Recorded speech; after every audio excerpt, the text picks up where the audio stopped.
I'm Lily Mercer, 18, and on the night I blew out my birthday candles, my life went up in flames. The people I called mom and dad told me I was never theirs, that I'd been nothing more than a paycheck. 3 days later, I sat in a courtroom where one sentence from a lawyer rewrote everything they thought they owned, and everything I thought I knew about myself. What began as betrayal turned into a war for truth, power, and the legacy my real parents died protecting. The flame trembled on the cake like it knew something I didn't. The kitchen lights were dimmed, and the only glow came from that single candle standing in the middle of a chocolate frosting swirl. Make a wish, my mom said, her smile stretched a little too wide, her voice higher than usual. My dad stood behind her, his hands shoved deep into his pockets, rocking slightly on his heels. The air in the room was still, heavy, almost staged, like they were waiting for their cue. It was my 18th birthday.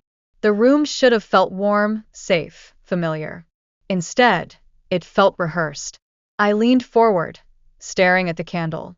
My reflection in its flame looked older than I felt. Tired eyes, calm face. I took a slow breath and blew it out. The smoke curled upward, and for a moment everything was quiet. Then my mom set her hands flat on the table and said, almost casually, "We're not your real parents." The words didn't land immediately. They floated, hanging in the air between the three of us. Then she continued, her tone oddly calm, like she'd been waiting years to say it. "We only kept you for money."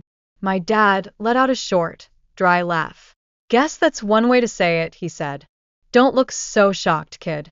You should be thanking us. You had a roof over your head, didn't you?" I didn't move.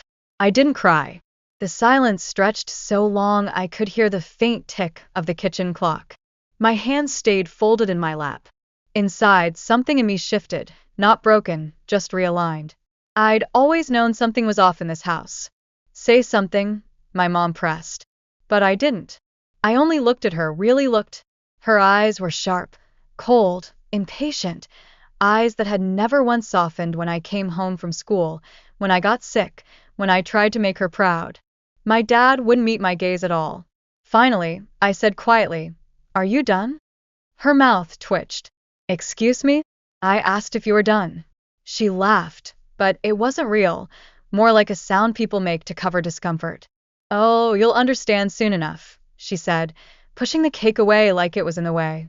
"The hearing's in 3 days. Then all the paperwork will be official. You'll see what this has all been about."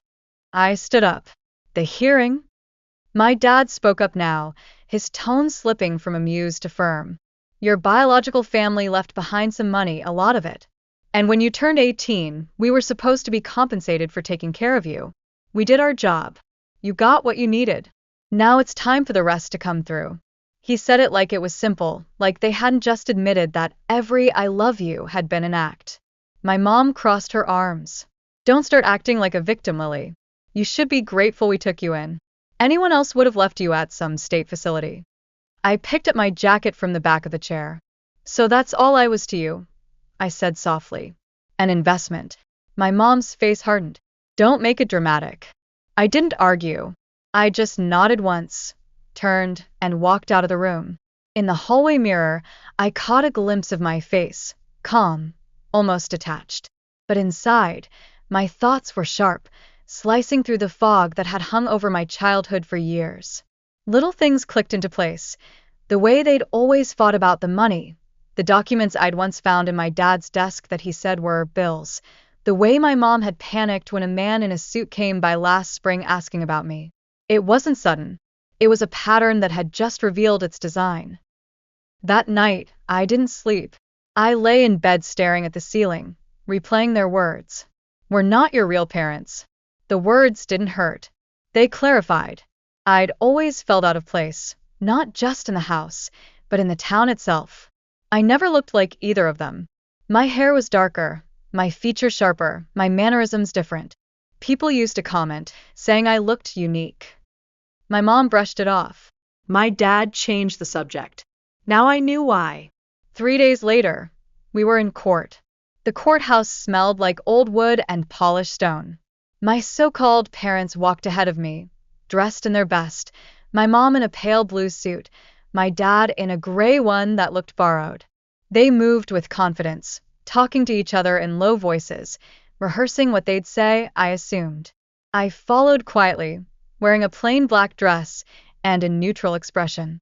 When we stepped into the courtroom, I spotted the lawyer immediately, tall, older, glasses perched low on his nose, a briefcase balanced neatly beside him. His name was Mr. Whitaker. Miss Evans, he greeted when I approached. Happy belated birthday. Thank you, I said. He nodded toward the front of the room. We'll begin shortly. My parents, the Evanses, as I'd started thinking of them, sat down across the table, whispering. My mom gave me a stiff smile that didn't reach her eyes. My dad didn't look at me at all.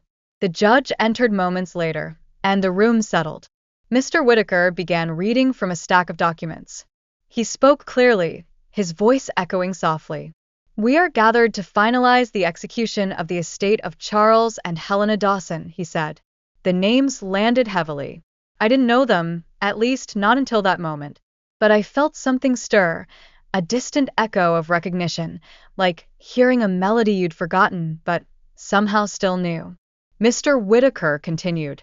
According to the records, the Dawsons had one biological daughter, presumed deceased in an accident 17 years ago. However, genetic and custodial documents indicate that the child survived and was subsequently placed under the guardianship of Mr. and Mrs. Evans. The room was silent except for the rustle of papers. My mother's fingers tightened around the edge of her seat. My father cleared his throat. Mr. Whitaker adjusted his glasses.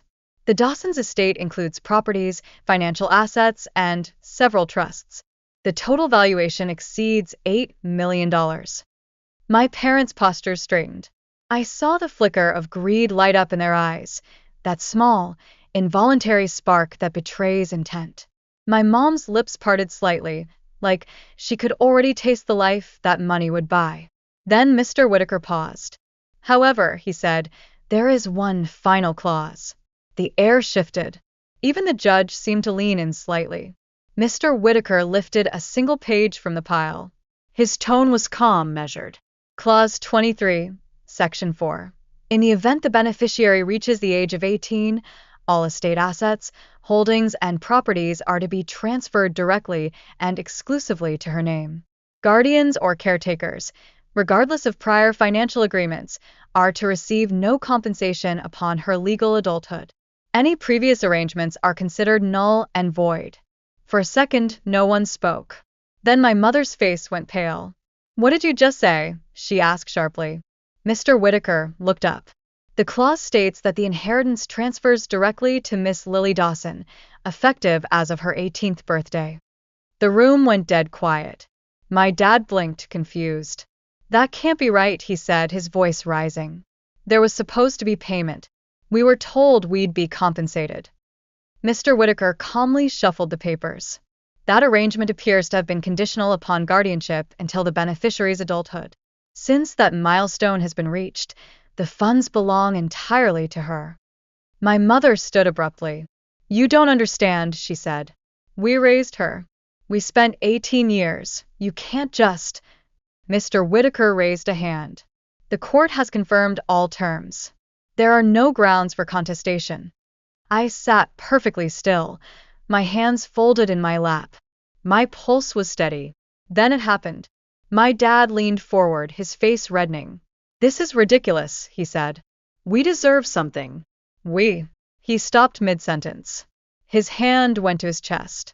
My mom turned toward him, startled, and then she froze too. Both of them swayed slightly, like the air had been pulled out of the room.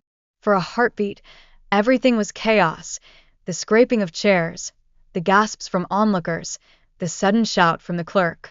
My parents collapsed. People rushed to them. Mr. Whitaker shouted for assistance. I didn't move. I just watched. They weren't dead, not yet at least. The paramedics came within minutes, and both were carried out on stretchers, pale and trembling. The courtroom emptied slowly, murmurs following me as I stood. Mr. Whitaker approached quietly. Are you all right, Miss Dawson? I nodded. Yes, I said. I think I am. He studied me for a moment. You handle that with remarkable composure. I've had a lot of practice, I said softly. When I walked out of the courthouse, the afternoon sun was bright enough to make me squint.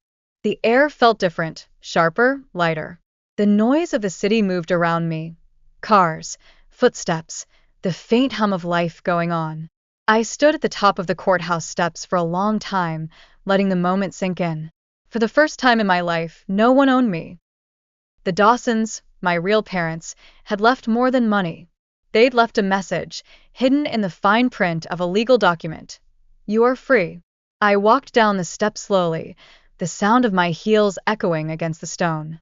People brushed past, busy with their own lives, unaware that mine had just split in two, before and after.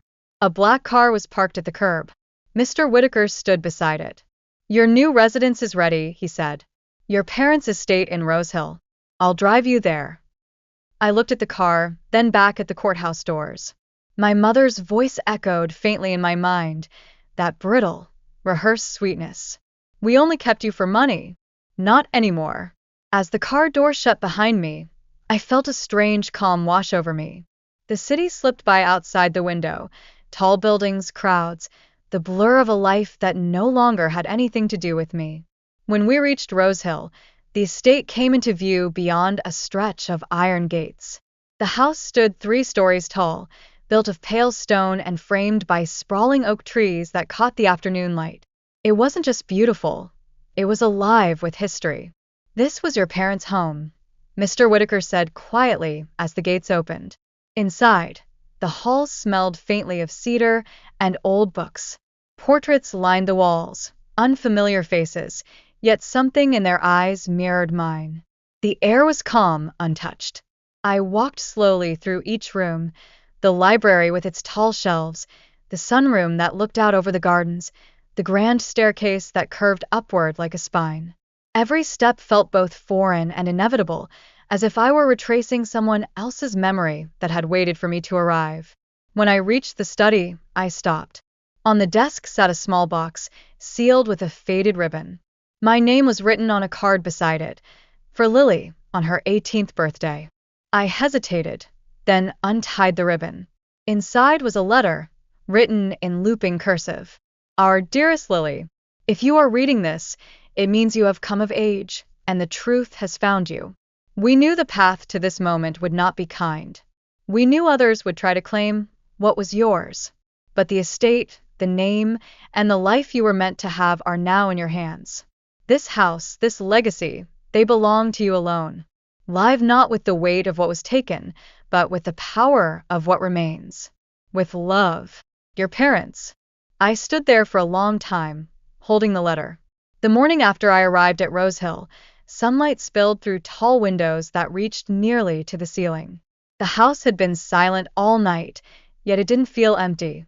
Every corner carried a faint trace of life, the way the curtains stirred even when the air was still, the creak of wood that sounded almost like footsteps. I wasn't afraid. I felt watched, but in a way that was more protective than threatening. Breakfast had been set on the dining table before I woke. I didn't know who had done it. Maybe the estate staff Mr. Whitaker had mentioned the night before. Toast, fruit, coffee. Simple, untouched. I wasn't hungry, but I sat down anyway, more to think than to eat. The letter from my parents lay beside my plate. I'd read it 3 times already, memorized every line. Their handwriting was elegant, the kind that belonged to people who believed in precision and meaning. I still couldn't picture their faces beyond the portraits in the hallway, but the words had weight. They made them real. When I finally picked up the envelope again, I noticed something I hadn't before. Faint indents on the bottom corner, like someone had pressed too hard with a pen. There were numbers. A date. July 16th, 2007, the year after I was born. That was the year the accident happened, the one that supposedly killed me. I pushed the plate away and stood up. Across the dining room, a door led into the study. I walked there, crossing the marble floor that reflected the morning light. The study smelled like leather and old paper. On the wall, above the desk, hung a large map of the property. Behind the desk, the box that had held the letter was still open. Beneath it, hidden under the lining, I found a small key. It was old, brass, with a faintly engraved number, 23. I turned it over in my hand. It didn't match any locks I'd seen in the house so far. Before I could think too long, I heard footsteps. Slow, measured, confident. When I turned, a woman stood in the doorway. She looked to be in her late 50s, dressed in a dark gray uniform that fit neatly against her frame. Her hair was silver at the edges, pulled into a low bun. She had the kind of presence that made you straighten your posture without realizing it. "Miss Dawson," she said. Her voice was calm, deliberate. "I'm Margaret. I've managed the household since before your parents passed." I nodded. "You prepared breakfast?" "I did." She stepped farther into the room. "I wasn't sure what you preferred." "I'm not sure either," I admitted. Something flickered in her expression, a trace of sadness, quickly hidden. "Your mother always had tea in the morning," she said quietly. "Your father preferred black coffee. You used to sit between them. You'd steal sips from both." That caught me off guard. "You knew me?" "For a short time," she said. "Before the accident. I was here when it happened." Her tone didn't change, but something about the way she said it made me look at her differently. "Do you believe it was an accident?" She didn't answer immediately. Instead, she walked to the window, looking out over the gardens. "Belief doesn't change truth," she said. "But truth can be buried, sometimes very deep." When she turned back, her eyes met mine. "You're not the first person to ask questions in this house, but you may be the first with the right to find answers." She nodded toward the brass key in my hand. "That opens the old cellar. The door is behind the wine racks in the east wing. Your father kept records there." "How do you know about it?" I asked. "I cleaned the room for years.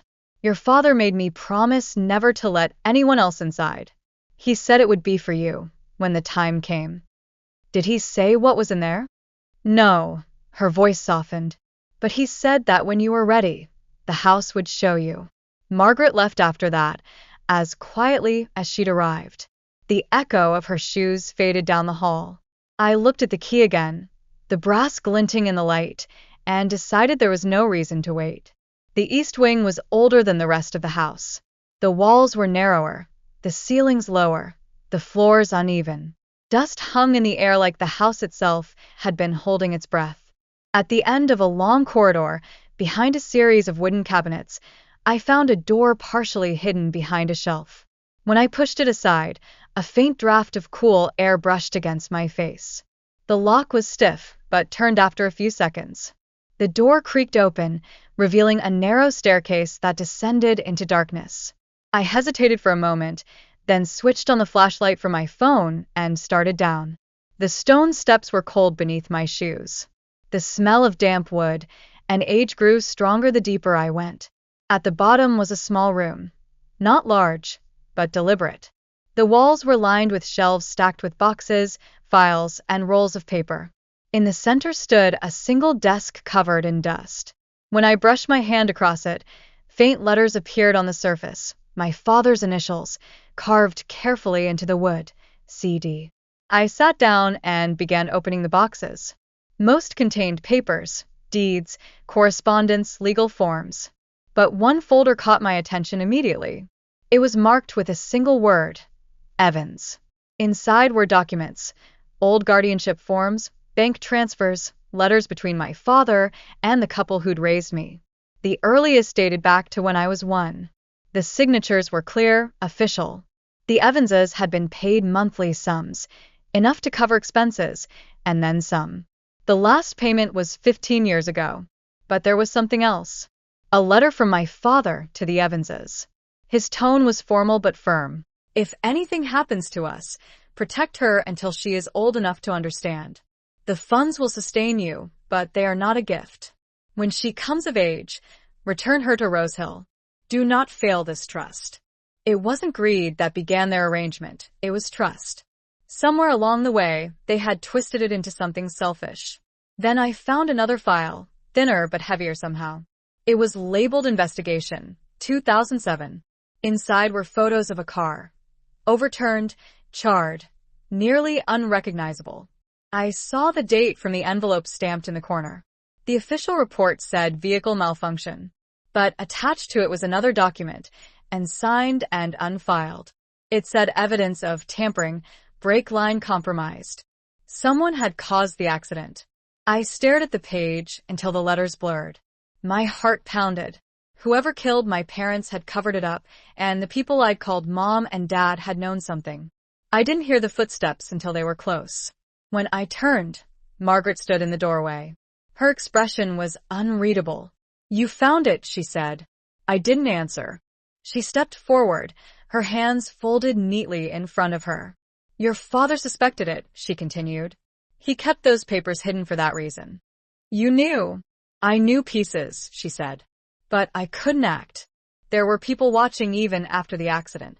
People who wanted this place for themselves." "Who?" Her silence stretched. Then, quietly, "Names change. Faces move. But they're still out there." I closed the folder. "Why didn't you tell me?" "Because until now, you were safer not knowing," she said. "But you're of age now. That protection is gone." I took a step closer. "You think whoever did it will come back?" Margaret met my eyes. They never left. The words hit harder than she intended.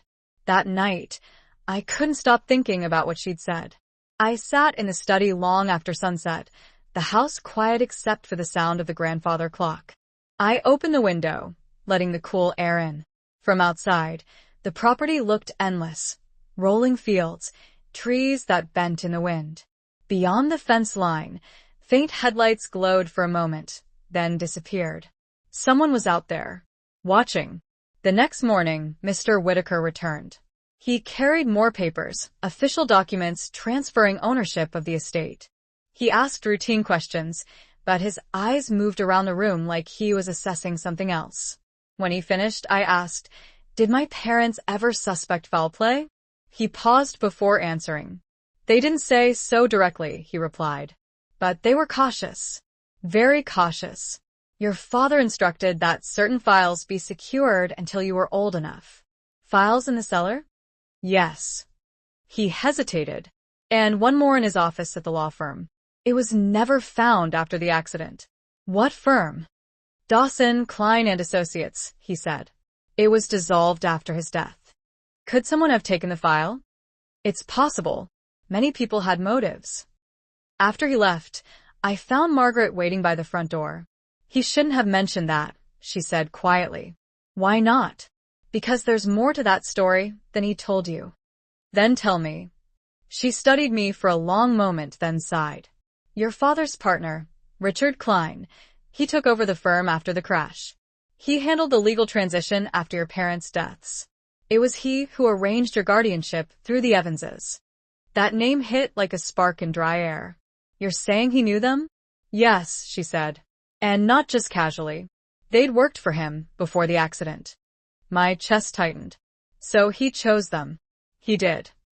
That night, I couldn't ignore the sense that every piece of my life had been part of someone else's plan. I searched online for Richard Kline. His picture came up immediately, older now, silver hair, expensive suit, smiling in front of a company logo. Kline Group Holdings. He hadn't just moved on from the firm. He'd built an empire. His biography listed partnerships with multiple corporations, real estate investments, and a charity fund for youth development. That phrase stood out. A charity founded the same year I turned one. I clicked deeper. The Evanses' names appeared in one of the early financial records, listed as project administrators. It wasn't coincidence. They had been placed. The next morning, I called Mr. Whitaker. He didn't answer. When I tried again, his assistant said he'd left the city unexpectedly. By noon, a black envelope arrived at the front gate with no return address. Inside was a single note. "Stop looking. Some truths aren't meant to resurface." The handwriting was smooth, controlled. I recognized it instantly. I'd seen it on the guardianship forms, Richard Kline's signature. I set the note down on the desk, feeling a chill crawl up my spine. For years, I'd thought I was powerless, a pawn in someone else's story. But now I had something no one else did, the truth. And whoever thought they could silence me clearly underestimated what being free really meant. That night, I walked through the house one last time before bed. The portraits watched as I passed, quiet witnesses to a story that had begun long before I understood it. When I reached the end of the hall, I stopped at the last portrait, my parents standing together, smiling at the camera. "I'll find out what happened," I whispered. A faint sound came from behind me, a door creaking slightly open. The east wing again. I turned, heart pounding, and stepped closer. The lights flickered, once, then steadied. Someone had been in the cellar. The air was colder when I reached the bottom. The boxes I'd opened earlier were exactly where I left them, except one. The file marked Evans was gone. The flashlight beam shook slightly in my hand. I scanned the room. Nothing else had moved. Then, just as I was about to leave, I noticed a faint mark on the floor. Shoe prints. Fresh. I backed away slowly, then climbed the stairs, locking the door behind me. When I turned, Margaret stood at the end of the corridor. Her face was pale. "Someone's been here," I said. "I know," she replied. "They were waiting for you to find the truth." Her eyes shifted toward the dark window behind me. "And now that you have," she said quietly, "they'll come for what's left." The morning after the file vanished, the air in Rose Hill felt heavy. Every window was locked, every door checked, yet something had been taken from the heart of the house. I could feel it, the absence of that file like a missing pulse. Whoever had come in didn't want money. They wanted control, the kind that silences people before they understand what they've found. Margaret was already awake when I came downstairs.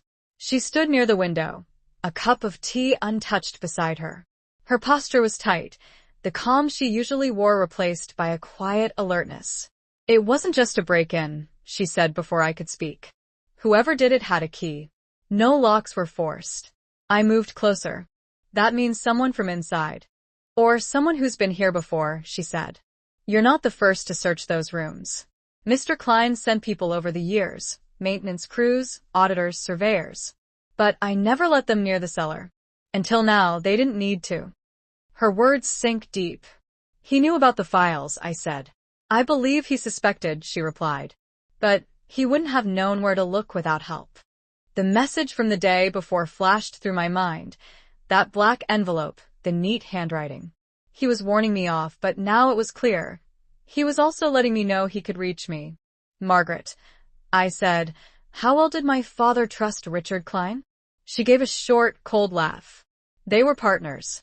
That means they trusted each other only as far as the next document." I sat down, feeling the weight of everything closing in. "I need to see what he's hiding," I said. "The missing file, the reason my parents died, all of it. I'm done being cautious." She studied me carefully. "If you go after Kline, you won't get a second chance," she said. "He's powerful, careful, and ruthless. He's built an empire on other people's silence. Then it's time someone broke it." She didn't argue, only nodded once. "If you're set on this, there's someone you should meet first." "Who?" "Someone who used to work for your father. An accountant named Alan Pierce. He left the firm after the crash. He lives in town, above the old bookstore near Main Street. He might still have records your father trusted him with." I grabbed my coat. "Then I'll go see him." Margaret reached out, stopping me at the door. "Be careful," she said. "People connected to this story tend to disappear." Her warning stayed with me as I drove down the winding road that led away from Rose Hill. The town spread out below, quiet streets, rows of shops, a courthouse tower visible in the distance. Nothing about it looked dangerous, but under the surface, everything felt staged, like a set designed to keep secrets tidy. The bookstore was tucked between a bakery and an antique shop. Its windows were dusty, the sign faded. When I stepped inside, a bell above the door rang softly. The air smelled of old paper and rain. An older man stood behind the counter, sorting through a stack of invoices. His shoulders were hunched, his hair gray at the temples. When he looked up, his eyes widened slightly. "You must be Lily," he said. "I wondered when you'd come." "You know who I am?" He nodded slowly. "Your father used to bring you here. You were small. always reaching for books too high on the shelf. The memory didn't surface, but his tone carried a truth that felt right. I need answers, I said. About him. About the crash. He glanced toward the front window, then motioned for me to follow him into a back room. The space was cramped, lined with filing cabinets and boxes. He closed the door behind us. Your father trusted me with certain ledgers, Alan said. He suspected his partner was moving money out of the firm. Shell accounts, offshore holdings, quiet transfers. He was building something on the side, something illegal. And my parents found out? He nodded. They confronted him the week before the accident. The day before they were supposed to meet the board about dissolving the partnership, their car went off the road. I swallowed hard. Do you have proof? He turned toward one of the cabinets, unlocked it, and pulled out a thin folder. Inside were photocopies of bank statements, signatures, and a list of transfers under names I didn't recognize. But the initials beside every line were the same, RK. Your father wanted to expose him, Alan said. He wrote to the authorities, but before he could send the full file, he died. Afterward, Kline shut everything down and claimed ownership of the remaining assets. He used your guardianship arrangement to keep you under his reach, just in case anyone ever asked questions. The truth landed like a punch. He killed them, I said quietly. Alan didn't answer. He didn't have to. Before I could ask more, the front bell rang. Alan froze, listening. Footsteps moved through the main room. He motioned for me to stay silent, then stepped toward the door. Through the crack, I saw two men in dark coats enter. They didn't look like customers. One scanned the shelves while the other headed toward the back. Alan turned to me, voice low. Out the rear door. Now. I slipped toward the small hallway that led to the alley. As I reached for the handle, a heavy thud sounded behind me, the unmistakable crash of a shelf toppling. Alan shouted something, then another sound followed. A dull, short impact that silenced everything. I pushed the door open and ran. The alley was narrow, damp, empty. I didn't stop until I reached the car. When I looked back, a shadow moved past the bookstore window. No one followed, but I knew what that meant. Alan Pierce was gone. The drive back to Rose Hill was a blur. My hands shook on the wheel, but my mind was clear. Whoever those men were, they worked for Kline. He wasn't hiding anymore. He was cleaning up. When I reached the estate, Margaret met me outside. One look at my face told her everything. He started again, she said softly. He sent people, I replied. Alan's dead. She exhaled slowly, her composure cracking for the first time. Then he knows you have proof. I have copies, I said, pulling the folder from my coat. Enough to tie him to the money. Then you have leverage, she said. But leverage means danger. He won't stop until you're quiet. I followed her inside. The hallways seemed darker than before, the walls closer. Every sound, the ticking clock, the creak of a floorboard, felt deliberate, as if the house itself was warning me. In the study, we spread the documents across the desk. Transfers, coded accounts, signatures. All of it pointed to one thing. Kline had used my parents' firm to funnel money through a network of fake charities, each one feeding into his growing empire. What about the Evanses? I asked. Why them? He needed someone to keep you hidden until you turned 18, Margaret said. Someone ordinary, untraceable. He paid them to keep quiet and to make sure you stayed ignorant. When the money stopped, they turned bitter.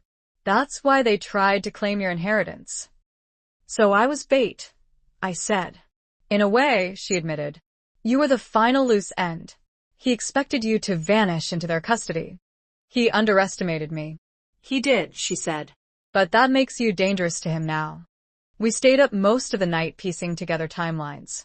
Every date matched perfectly. The crash, the guardianship, the founding of Kline's company.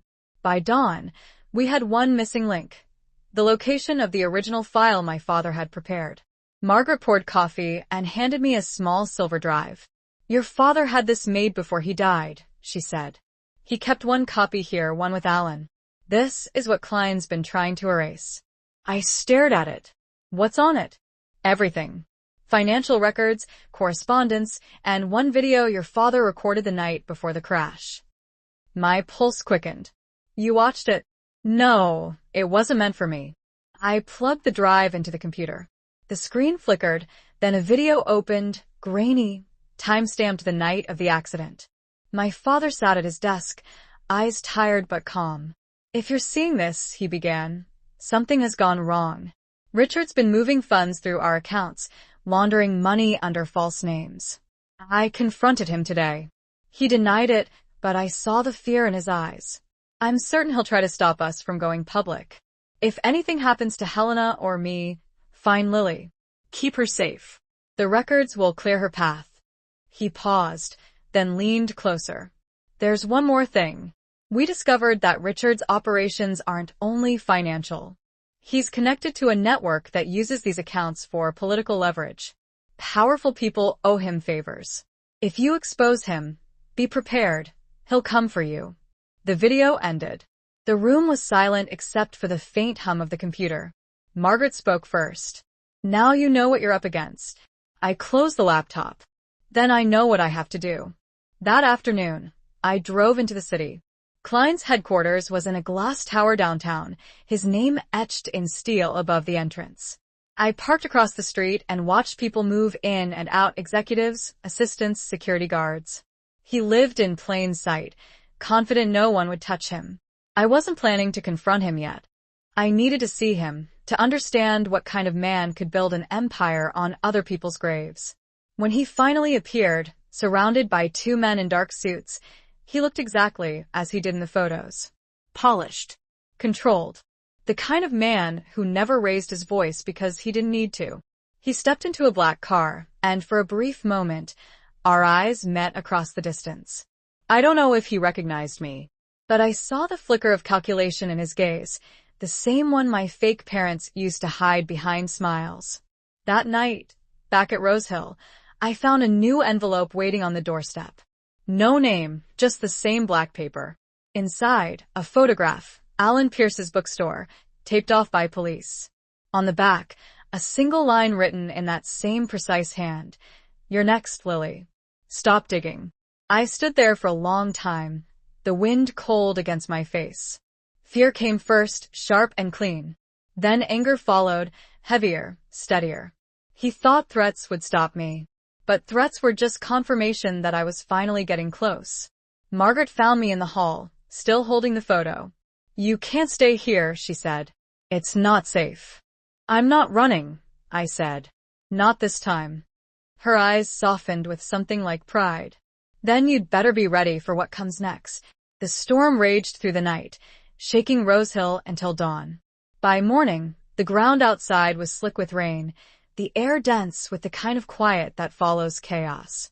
I hadn't slept. My father's files still covered the desk, pages curling slightly at the edges from the damp air.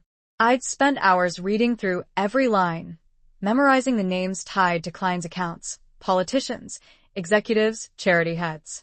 Each signature was a piece of a structure built on lies. When the clock struck 7, I called Margaret into the study. She appeared instantly, composed despite the exhaustion in her eyes. I'm not waiting anymore, I said. He killed my parents, silenced Alan, and sent people here. If I don't move first, he'll come again. She didn't argue. What do you plan to do? Expose him, I said. Not through the courts, they'll be compromised. I'll take it public. The files, the video, everything. But first, I need proof no one can deny. You already have enough to destroy him. I have evidence, I said. But I don't have the one thing that ties it all to motive. Money explains corruption. Fear explains murder. Margaret understood immediately. You want the missing file? I nodded. The one that vanished from the cellar. Whoever took it, they did it for a reason. That file must contain something worse than bank statements. She thought for a moment. If Kline wanted it erased, it means it held leverage against him, or against someone he protects. Then I'll start there, I said. Margaret hesitated. You can't do this alone. I don't intend to, I replied. I just need someone who doesn't owe Kline anything. I made a call later that morning to a journalist named Rachel Cole. Her name appeared in one of my father's old contact lists, beside a note that read, "Trust her if anything happens." She worked for a national paper known for taking down corporate fraud. When she picked up, her tone was brisk but curious. Rachel Cole. My name is Lily Dawson, I said. You knew my parents. There was a pause. Charles and Helena Dawson? Yes. I heard about the accident years ago, she said slowly. Why are you calling now? Because it wasn't an accident, I said. And I can prove it. Another pause. Then, meet me in person. Tonight. Somewhere quiet. We agreed on a small cafe on the edge of the city, near the old train station. It was public enough to feel safe, but discreet enough for what I needed to say. When I told Margaret where I was going, she frowned. You're stepping onto his ground, she warned. He has eyes everywhere. I'll blend in, I said. No driver, no staff. I'll go alone. She didn't like it, but she didn't stop me. Before I left, she handed me a small silver pendant. Your mother's, she said. She wore it every day. Maybe it'll remind you who you're fighting for. The drive into the city was quiet. The rain had stopped, but clouds still hung low over the skyline. I parked 2 blocks from the cafe and walked the rest of the way.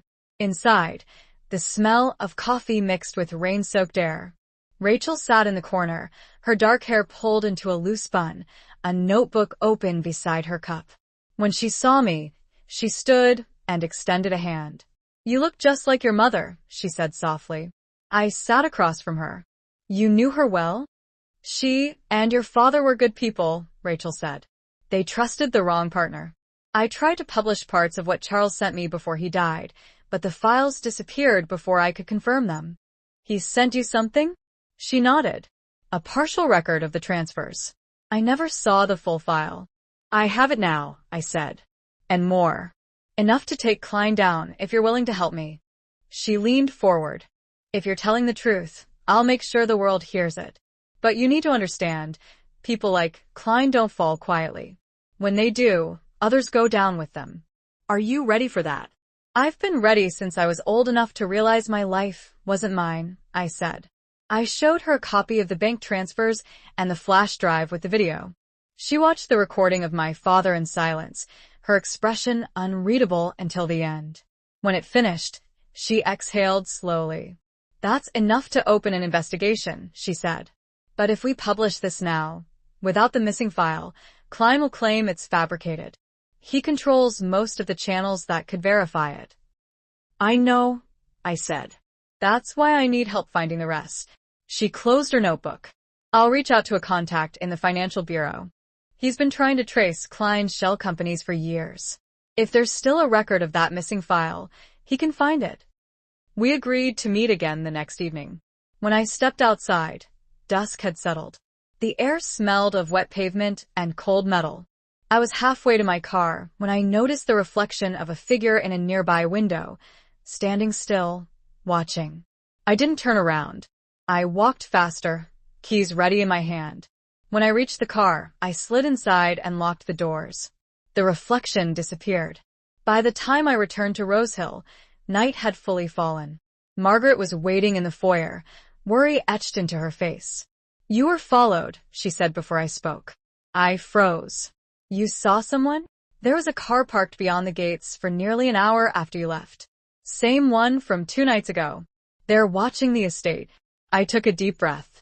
Then it's time to stop being the one who reacts. Margaret tilted her head slightly.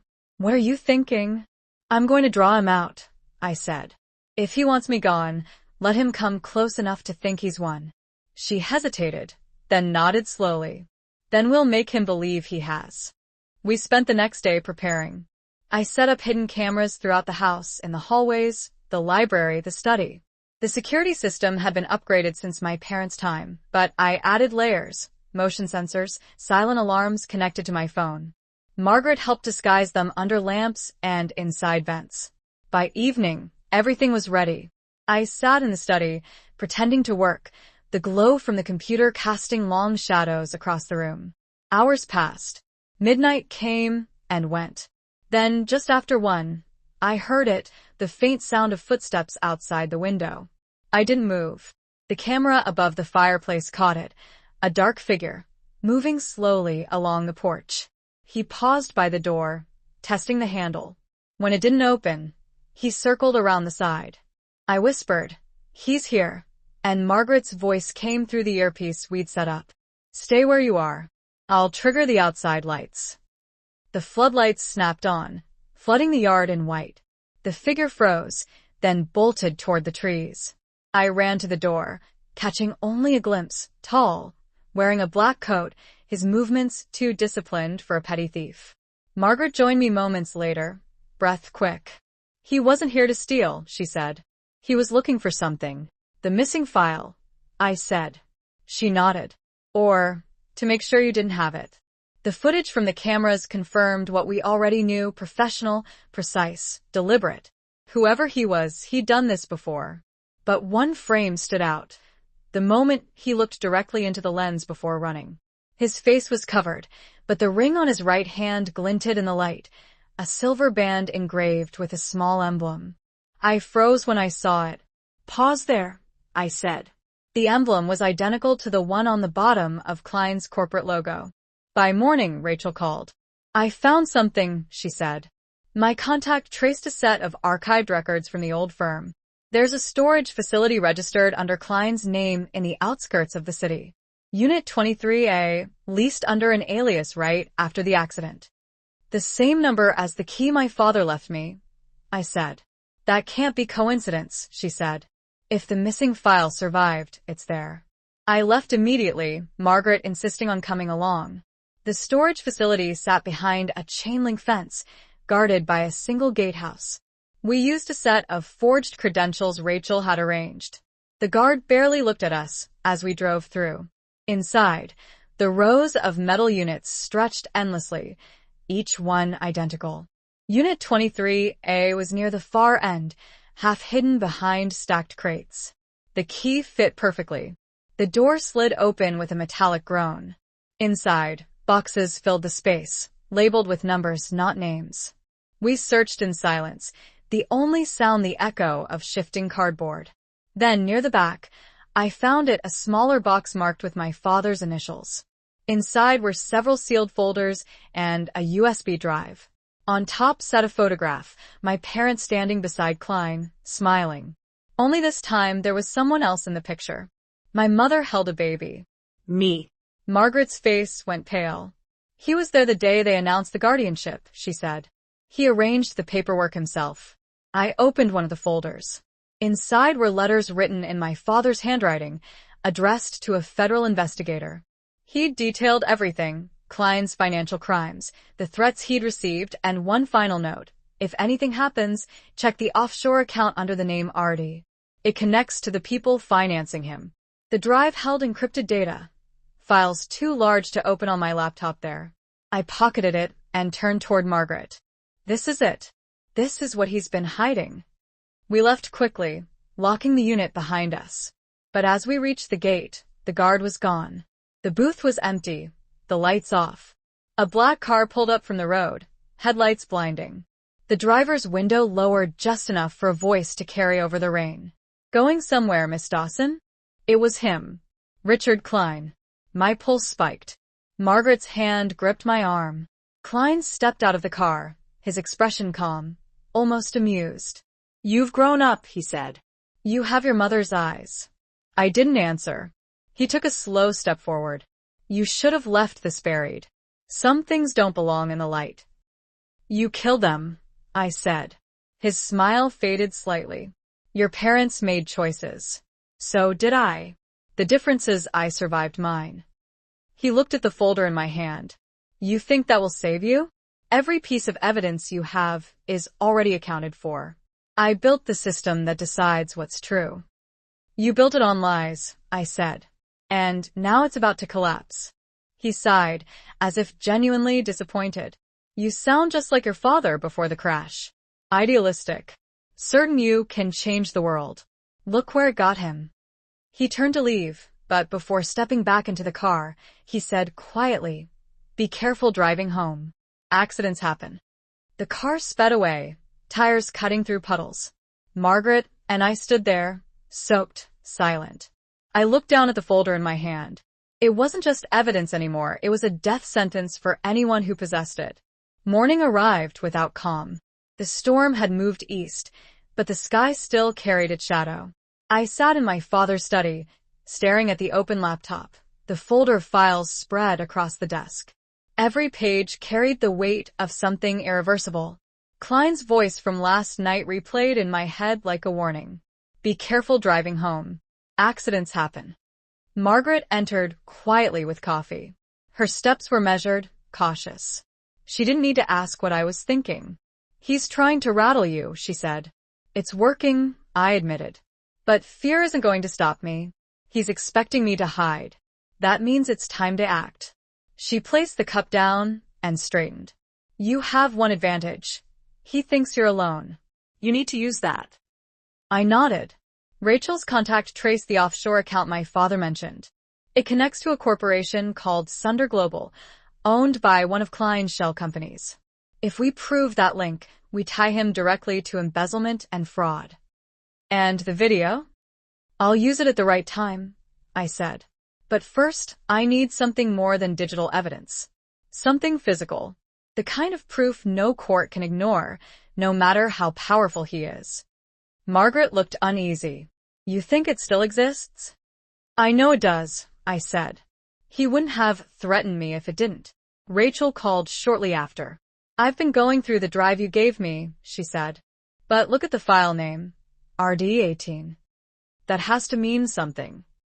RD, I said slowly. Richard Dawson. My father. She nodded. And 18 your age. He wanted you to open it. I tried my birthday as the password. The program rejected it. I tried my parents' anniversary. Nothing. Then I remembered something. The silver pendant Margaret had given me. It had an engraving on the back. Eternal 23. I typed it in. The screen flickered, then opened. Inside were documents, photos, and a final video. The first page was a contract, a partnership agreement between my father and Kline, signed years ago. Attached to it were amendments, each one granting Kline more control. The last amendment revoked my parents' authority entirely, signed just weeks before the crash. Rachel's hands trembled as she read. He forced them out. This proves he took over illegally. The video file was labeled Final Statement. My father appeared on screen, sitting at his desk, the same one I now used. His tone was calm, but there was urgency behind his eyes. If you're watching this, I'm gone, he said. Kline's been using the company to launder government funds through Sunder Global. I've gathered evidence, but I can't trust the board. If anything happens, I've left a copy of everything hidden in the estate vault. The key is with someone I trust. Margaret knows where. I turned to her. She looked stunned. He never told me that, she whispered. Maybe he couldn't, I said. Rachel stood, pacing. If that vault still exists, that's your proof. The one piece that ends this. I'll find it, I said. Tonight. When I got back to Rose Hill, the air was colder. The house seemed quieter, heavier, like it was holding its breath. I went straight to the basement. Margaret followed, holding a flashlight. We searched along the stone walls until her beam caught something, a small indentation beneath the staircase. I pressed against it. A section of the wall shifted. Behind it was a narrow door, the wood sealed with rusted hinges. The key for my father's desk fit perfectly. Inside the vault, dust hung in the air. Shelves lined the walls, filled with boxes and binders. Most were labeled with dates from before I was born. On the far shelf sat a small metal case with a symbol etched on top, the same emblem from Kline's ring. When I opened it, my heart stopped. Inside were signed letters, each stamped with Kline's name, detailing payments to offshore accounts. One folder was marked Accident Coordination.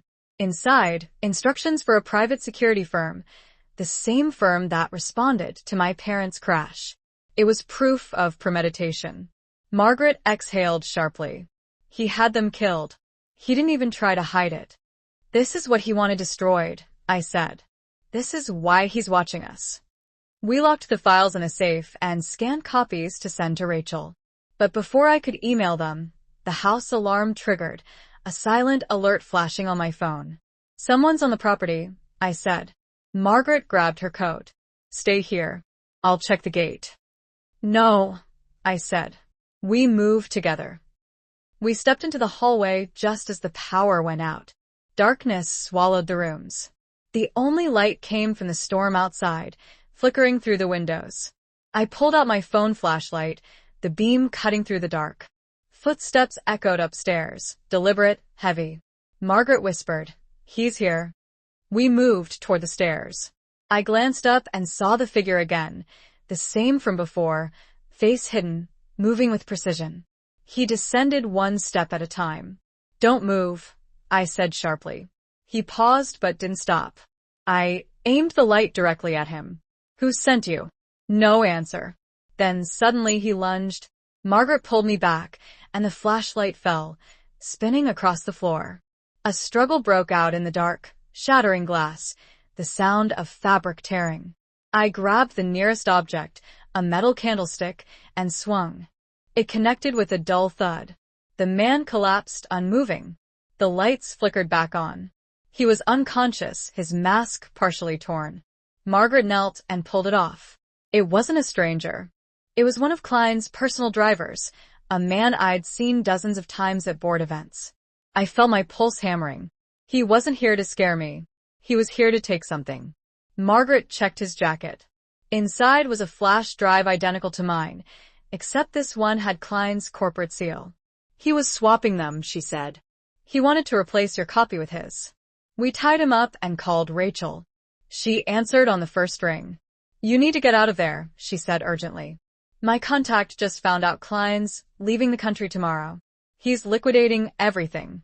If he's doing that, it means he knows you have proof." "I'm not running," I said. "I'm finishing this." "Then you'll need to hit him before he disappears.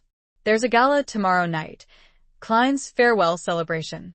He'll be there with his board. If you want to expose him, that's your stage." I hesitated. "How?" "Give me the video, the letters, everything. I'll make sure it streams live the moment you confront him. He won't have time to cover it up." After the call, I turned to Margaret. "We're ending it tomorrow." She looked at me for a long moment, then nodded. "Then we make sure he doesn't walk away again." The next evening came fast. Rose Hill stood silent as I prepared. I wore a simple black dress, my mother's. The pendant hung around my neck, cold against my skin. Margaret checked the car one last time before we left. The driver we'd tied up was gone when we checked the basement that morning. His restraints were cut clean through. It didn't matter now. There was no turning back. The gala was held at the Glassmore Hotel downtown, a towering structure of marble and mirrors.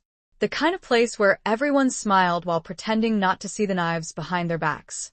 Security was tight, but Kline's people didn't expect me to walk in. They thought I'd be hiding.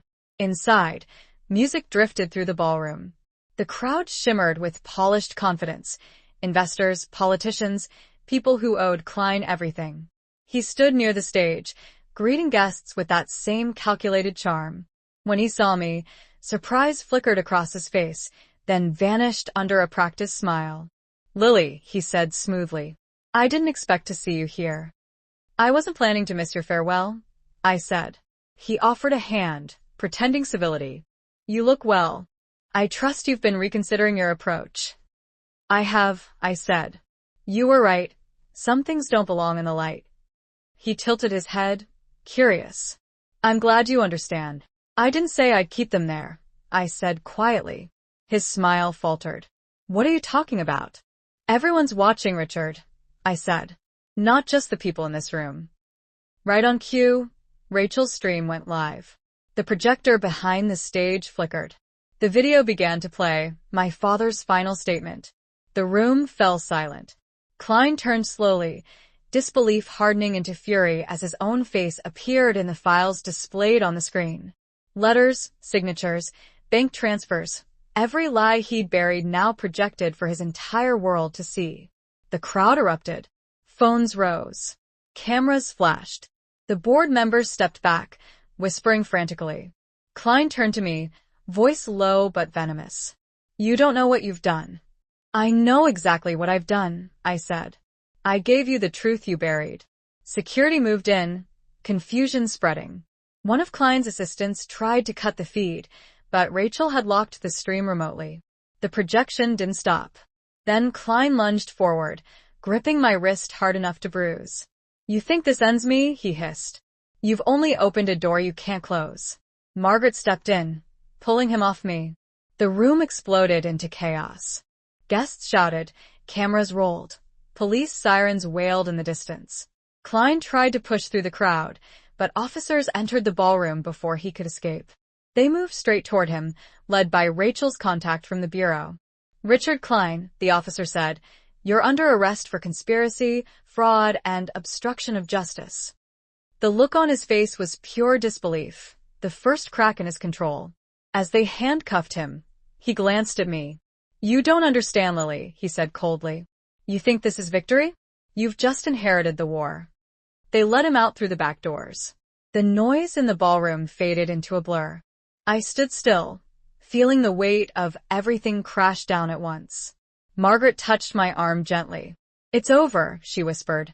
Washington greeted us with a steel-gray sky that matched the mood inside me, sharp, cold, and deliberate. The storm wasn't over. It was just beginning in a new arena. Margaret sat beside me in the car, her eyes on the Capitol building in the distance. Everything we had uncovered pointed to one man, Senator Thomas Whitaker. Kline might have been the face of corruption, but Whitaker was the architect who had hidden behind politics and policy while pulling every string that destroyed my family. I wasn't here for revenge anymore. I was here to end it. The hotel suite was quiet except for the hum of the city below. Rachel arrived an hour later, her coat damp from the drizzle. She placed a flash drive on the table. "You'll want to see this," she said.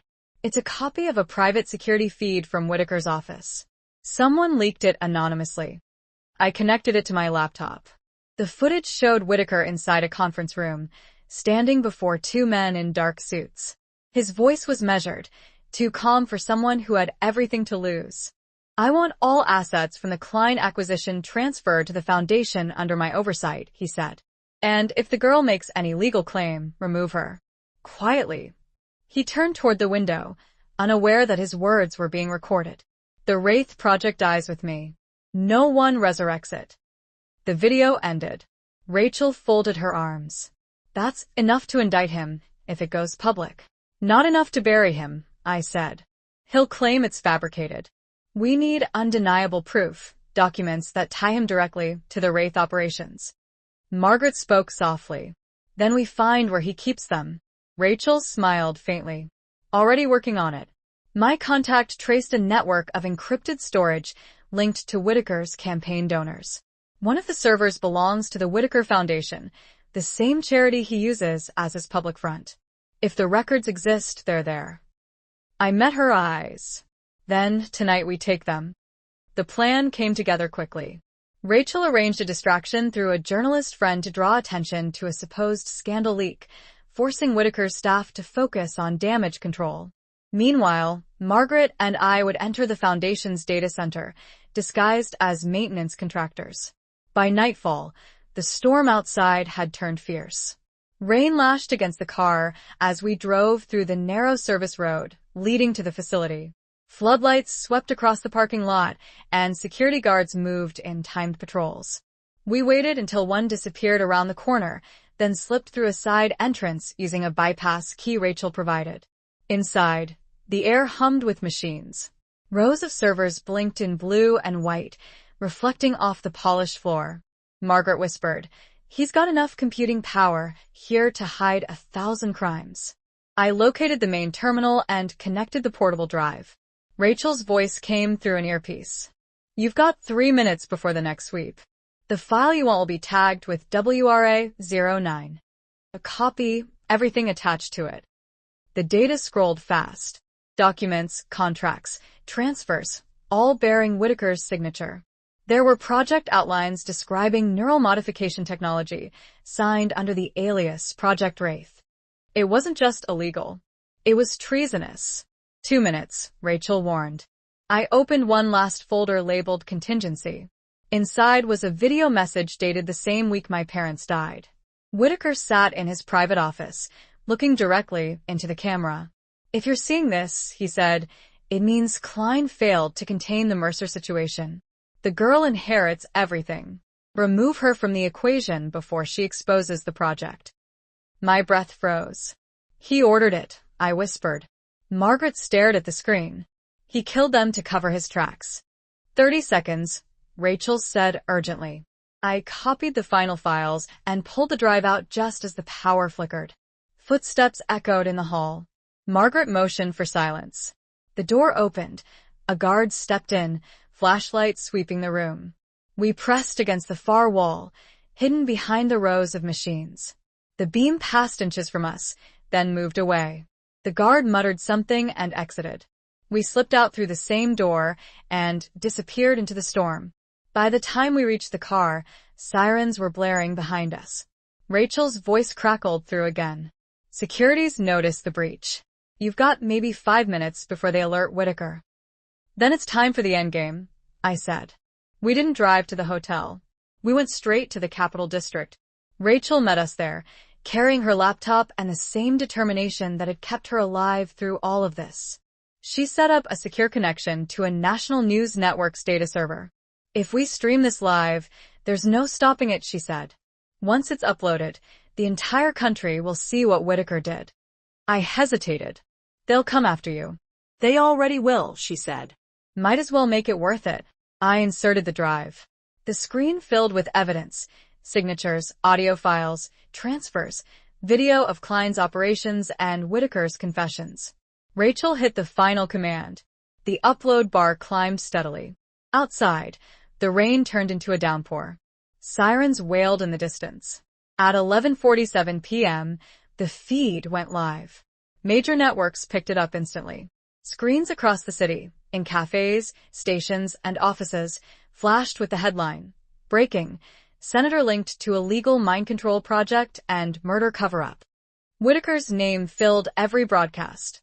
His face appeared beside words like corruption, conspiracy, homicide. Margaret leaned back, exhaling for the first time in hours. It's done. But it wasn't over. Rachel's phone buzzed, an incoming alert from a private number. She answered, her expression changing from relief to alarm. Lily, he's on the move. Whitaker just left his estate with a small convoy heading for the airport. He's trying to escape before the federal order hits. I didn't hesitate. Send me the route. Margaret's voice rose. Lily, no. It's not worth it. Let the authorities handle him. They won't get him in time, I said. He'll disappear like Kline tried to. She saw the resolve in my eyes and stopped arguing.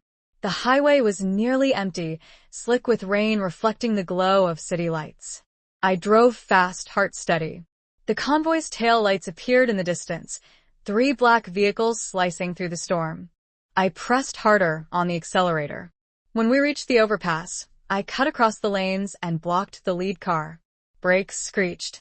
Doors opened. Whitaker stepped out, flanked by 2 security men. His composure cracked when he saw me. Miss Mercer, he said, voice low and sharp. You're making a mistake.